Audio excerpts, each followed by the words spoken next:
Sister Margaret O'Sullivan had been rising at 4:30 a.m. for morning prayers for over 15 years. Her routine as dependable as the sunrise itself. At 42 years old, she moved through the pre-dawn darkness of St. Bartholomew's Church, with the quiet confidence of someone who knew every stone, every creaking floorboard, every shadow cast by the ancient Gothic architecture. The church sat in the heart of downtown Philadelphia, its towering spires, a stark contrast to the urban decay that had consumed much of the surrounding neighborhood over the past decade. As she approached the heavy oak doors to unlock them for the day's first Mass, Sister Margaret noticed something that shouldn't have been there: a small bundle wrapped in what appeared to be a yellow blanket, placed carefully on the top step directly in front of the church's main entrance. Her first thought was that someone had left donations of clothing for the parish's charity drive. But as she drew closer, the bundle moved slightly, and she heard the unmistakable sound that would change her life forever: the soft, mewling cry of a newborn infant. Sister Margaret's hands trembled as she knelt beside the bundle, carefully pulling back the edges of the blanket to reveal a baby who couldn't have been more than a few days old. The infant was tiny but appeared healthy, with perfect pink skin and dark hair still damp from birth. Pinned to the blanket was a handwritten note in Spanish: "Por favor, cuida mi bebé. No puedo hacerlo, que Dios te bendiga." The message was simple but heartbreaking. "Please take care of my baby. I cannot do it. May God bless you." The weight of the moment settled over Sister Margaret like a physical presence as she cradled the infant against her chest, feeling the tiny heartbeat against her own. This was not just an abandoned child.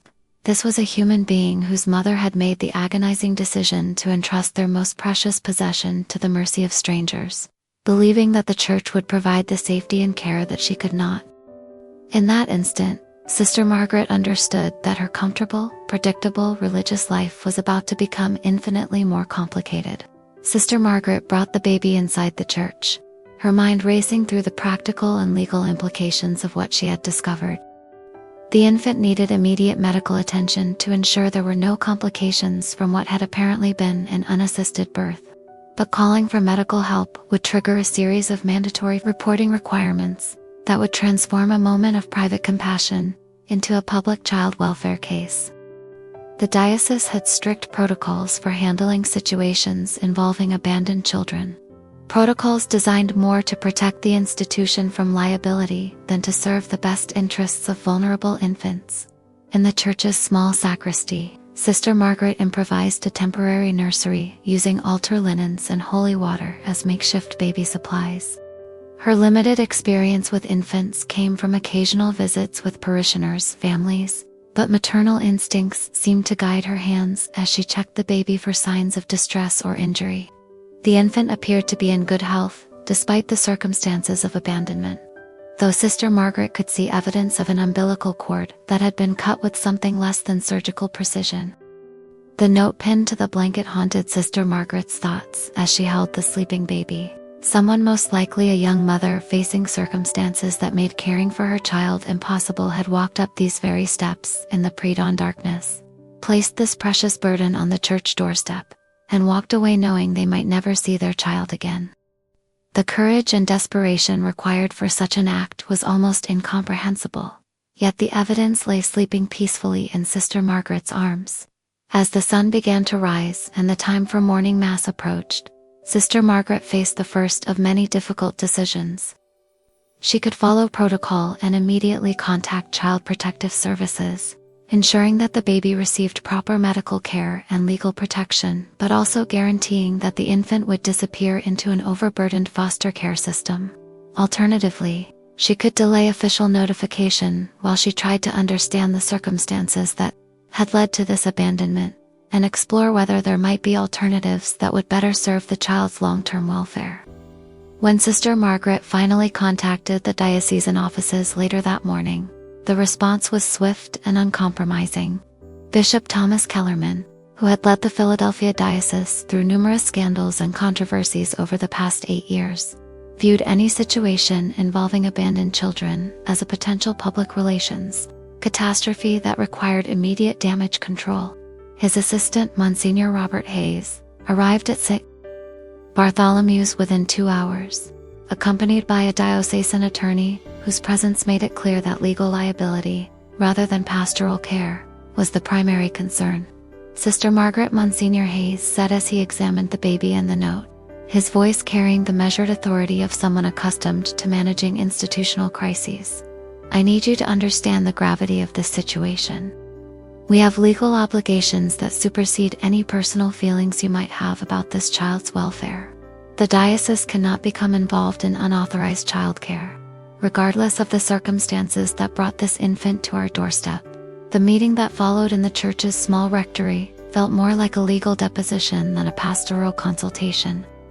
The diocesan attorney outlined the potential liability issues if the church attempted to provide care for an abandoned infant without proper licensing and oversight.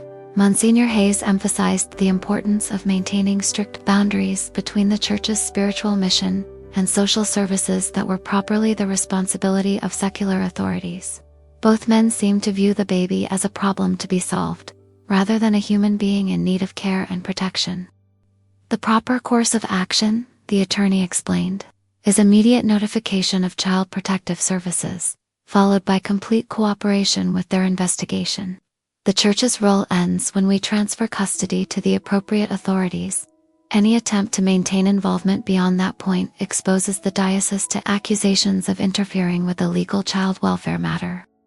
His words carried the weight of institutional policy, but Sister Margaret could hear something else underneath: fear of the kind of media attention that could damage the church's already fragile reputation. What happened next revealed the extent to which institutional self-preservation had come to dominate pastoral decision-making within the diocese. Rather than simply transferring the baby to Child Protective Services and moving on, Monsignor Hayes and the diocesan attorney began outlining a series of additional requirements that Sister Margaret found increasingly disturbing. The discovery of the abandoned infant was to be treated as confidential information that could not be shared with parishioners, local media, or anyone outside the official church hierarchy without explicit permission from the bishop's office. Sister Monsignor Hayes explained, "The diocese has determined that this incident has the potential to attract unwanted attention to our urban ministry programs. If word gets out that people are abandoning babies on church property, it could encourage similar incidents that would overwhelm our capacity to respond appropriately. More importantly, it could suggest that the church is somehow responsible for addressing social problems that are properly the jurisdiction of secular authorities." The demand for silence extended beyond simply not discussing the incident publicly. Sister Margaret was instructed to remove any evidence that the baby had been found on church property, to avoid mentioning the discovery in her daily reports to diocesan headquarters, and to deflect any questions from parishioners who might have observed unusual activity around the church that morning. The official position would be that the church had received a report of an abandoned infant in the neighborhood and had simply fulfilled its civic duty by contacting appropriate authorities. The implications of this enforced silence troubled Sister Margaret more than the original discovery of the abandoned baby. The church's response suggested that protecting institutional reputation was more important than acknowledging the desperate circumstances that had led a mother to seek sanctuary for her child on their doorstep. The demand for secrecy felt like a betrayal of the trust that had been placed in the church by someone who had believed that religious institutions would respond with compassion rather than legal calculation. Block 5. The weight of conscience as Child Protective Services took custody of the baby later that afternoon. Sister Margaret watched through the church's stained glass windows as a social worker carried the infant away in a standard issue car seat, transforming a precious human being into another case file in an overburdened system. The efficiency of the handoff, conducted according to established protocols with all proper documentation, felt coldly bureaucratic compared to the intimate moment of discovery that had begun Sister Margaret's day. The baby's removal left behind an emptiness that seemed to echo through the vast church sanctuary, but it also initiated a period of intense personal reflection for Sister Margaret about the nature of religious vocation and institutional loyalty. The diocesan demand for silence meant that she could not seek counsel from fellow sisters, could not share her concerns with trusted parishioners, and could not even acknowledge publicly that an act of desperate faith had occurred on their church steps. That evening, Sister Margaret returned to the spot where she had found the baby. studying the worn stone steps for any trace of the profound human drama that had unfolded there just hours earlier. The note, now in the possession of Child Protective Services as evidence, had been written in a shaky hand that suggested youth and fear, but also a kind of desperate hope that the Church would provide the safety and care that the mother could not offer herself. The more Sister Margaret reflected on the day's events, the more she questioned whether the Church's response had honored the trust that had been placed in them. The mother who had left her baby on these steps had not been seeking bureaucratic efficiency or legal compliance. She had been seeking sanctuary, mercy, and the kind of compassionate response that religious institutions claimed to embody. Instead, the Church had responded with the same institutional self-protection that characterized so many secular organizations when faced with inconvenient moral challenges. Block 6. The investigation begins within a week of the baby's discovery. Sister Margaret learned that the incident had triggered an investigation that extended far beyond the simple child welfare case she had anticipated. Detective Maria Santos from the Philadelphia Police Department's Special Victims Unit arrived at St. Bartholomew's with questions that revealed the legal complexity of infant abandonment cases and the serious criminal charges that could result if the mother was identified and prosecuted. Sister, Detective Santos explained, abandoning a child, even at a church, constitutes child endangerment under Pennsylvania law. We're required to investigate this as a potential felony, and if we identify the mother, she could face charges that carry significant prison time. I need to ask whether you observed anyone in the vicinity of the church before you discovered the infant, and whether you have any information that might help us identify who left the baby. The detective's questions forced Sister Margaret to confront another dimension of the moral complexity surrounding the abandoned infant. Her honest answers could potentially lead to the identification and prosecution of a young mother whose only crime had been the inability to care for her child under circumstances that Sister Margaret could only imagine. The detective seemed sympathetic to the human tragedy underlying the case, but her professional obligations required her to pursue criminal charges, regardless of the personal consequences for the mother involved. Sister Margaret found herself walking a careful line between truthfulness and protection of someone she had never met, but whose desperation she had witnessed in the careful placement of the baby and the heartbreaking message pinned to the blanket. She provided the factual information required by law, while avoiding speculation or theories that might help authorities identify the mother.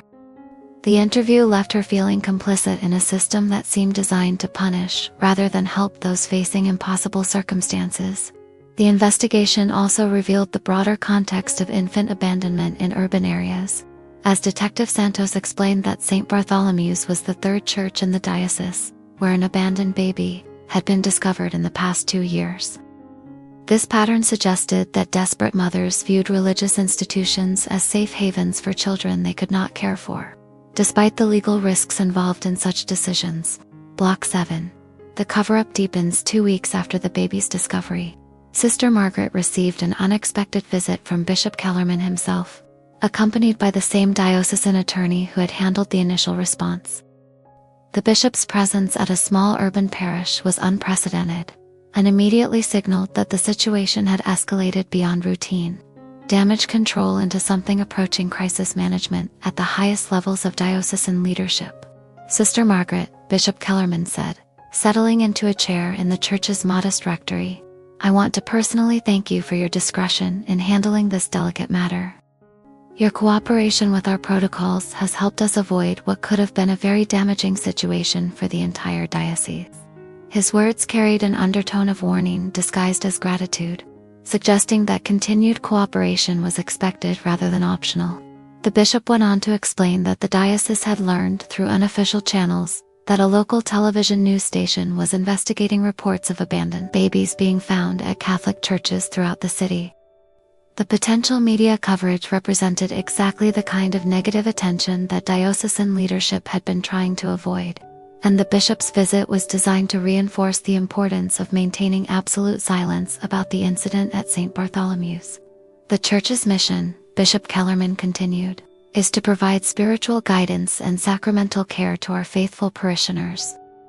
When we allow ourselves to become involved in social welfare issues that are properly the responsibility of secular authorities, we risk compromising our ability to fulfill our primary religious obligations. Your understanding and continued discretion in this matter are essential to preserving the integrity of our ministry. Sister Margaret listened to the bishop's words with growing dismay as she realized that the diocesan response to abandoned infants was not an isolated decision but part of a systematic policy designed to distance the Church from any responsibility for addressing the social problems that brought desperate people to their doorsteps, seeking help. The demand for silence was not about protecting the individuals involved, but about protecting the institution from accountability for its own moral choices. Block 8. The journalist's questions. The phone call that Sister Margaret had been dreading finally came, 3 weeks after the baby's discovery. Sarah Chen, an investigative reporter for Channel 7 News, had obtained information about abandoned infants being found at churches throughout Philadelphia, and was seeking confirmation and comment from religious leaders who might have been involved. Her questions were direct and well-informed, suggesting that her investigation was already quite advanced, despite the diocese's efforts to maintain secrecy. Sister Margaret, the reporter said, I have reliable sources indicating that a newborn infant was discovered at St. Bartholomew's Church approximately 3 weeks ago. I'm calling to give you an opportunity to comment on the incident and the Church's response before our story airs tomorrow evening. Are you able to confirm that such a discovery took place at your parish? Sister Margaret found herself facing the most difficult decision of her religious career. The diocesan instructions regarding media contact were explicit. All inquiries were to be referred immediately to the bishop's office without any comment or confirmation from individual sisters or priests. But the reporter's question cut to the heart of Sister Margaret's growing discomfort with the enforced silence surrounding an incident that seemed to demand moral witness rather than institutional cover-up. I'm sorry, Sister Margaret replied carefully, but I've been instructed to refer all media inquiries to the Diocesan Communications Office. You might try contacting them directly for any official statement.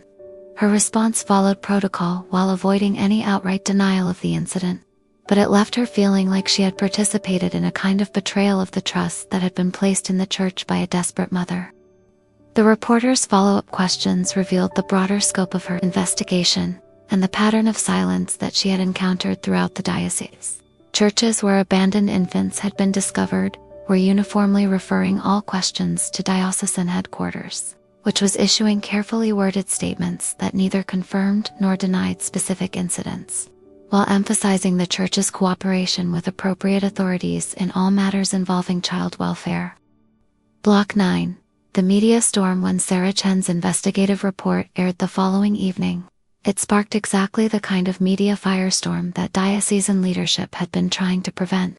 The story, titled Churches of Silence, Abandoned Babies and Institutional Secrecy, presented a compelling narrative about desperate mothers seeking sanctuary for their children at Catholic churches, only to encounter institutional responses focused more on legal liability than pastoral care.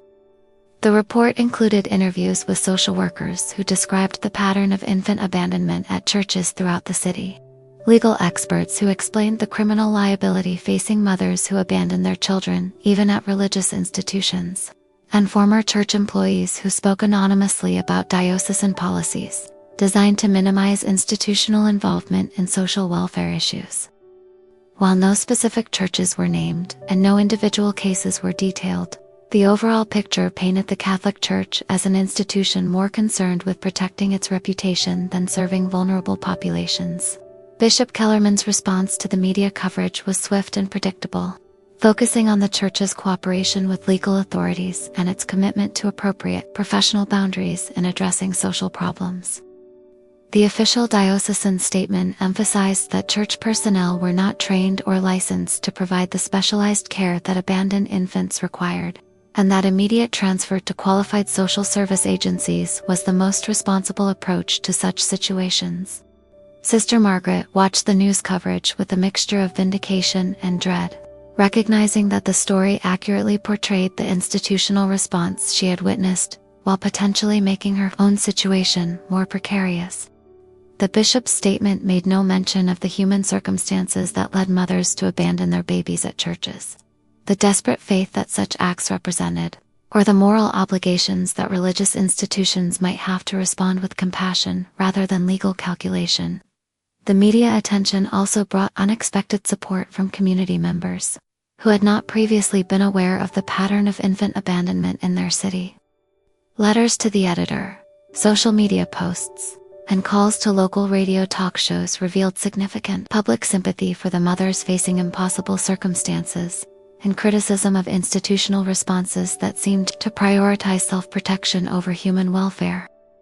Block 10. The personal cost in the weeks following the media coverage. Sister Margaret found herself increasingly isolated within the diocesan hierarchy as leadership sought to identify the source of information that had enabled the investigative report. While she had not spoken directly to any journalists, her perceived reluctance to enthusiastically embrace the enforcement of silence had marked her as potentially unreliable in the eyes of her superiors.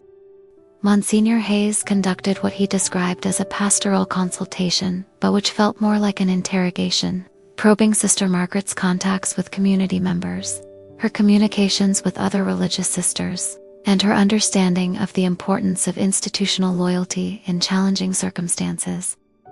The subtext of these conversations was clear. Sister Margaret's future within the diocese depended on her willingness to prioritize institutional interests over personal conscience. The psychological toll of enforced silence about an incident that had profoundly affected her spiritual understanding was becoming increasingly difficult to bear. Sister Margaret had entered religious life believing that her vocation would involve serving the most vulnerable members of society. But the diocesan response to the abandoned baby had revealed how institutional concerns could override moral imperatives.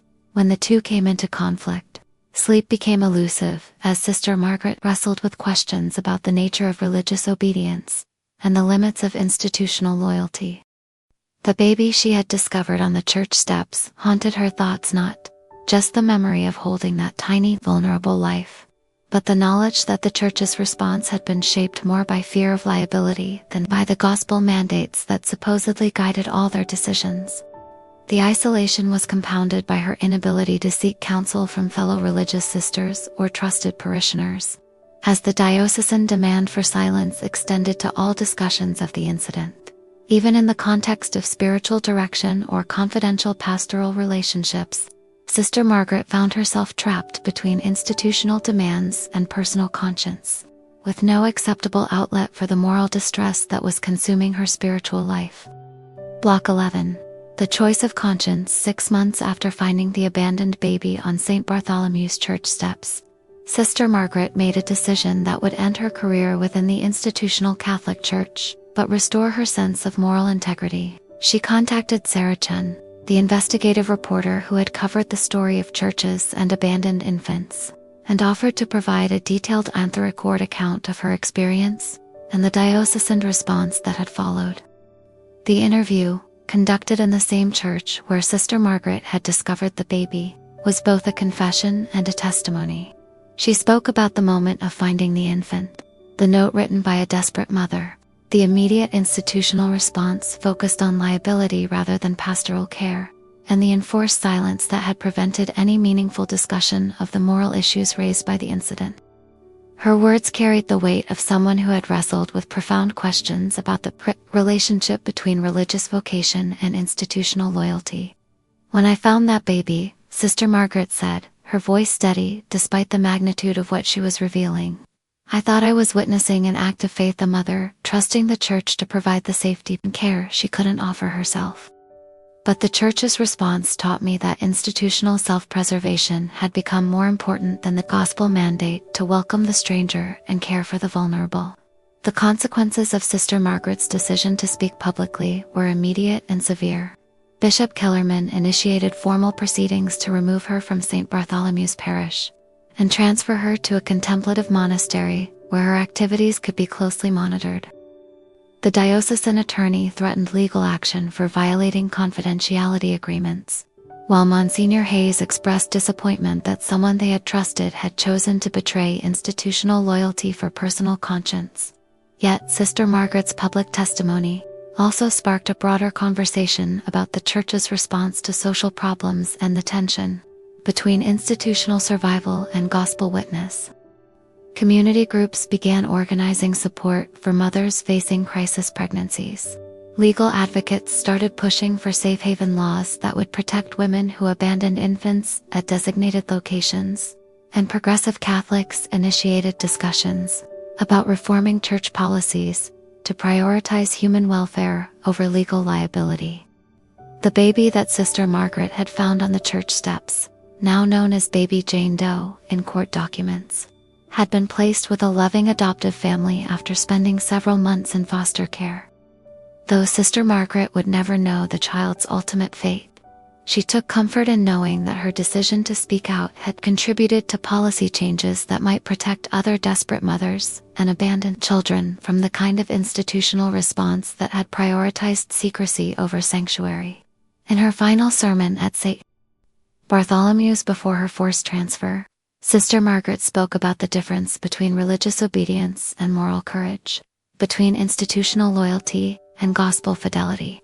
Sometimes, she said, the most faithful response to God's call requires us to risk everything we think we value in service of values that transcend institutional survival. Her words echoed through the church where an abandoned baby had once sparked a crisis of conscience that revealed the true character of religious leadership in an age when institutional concerns often overshadowed prophetic witness.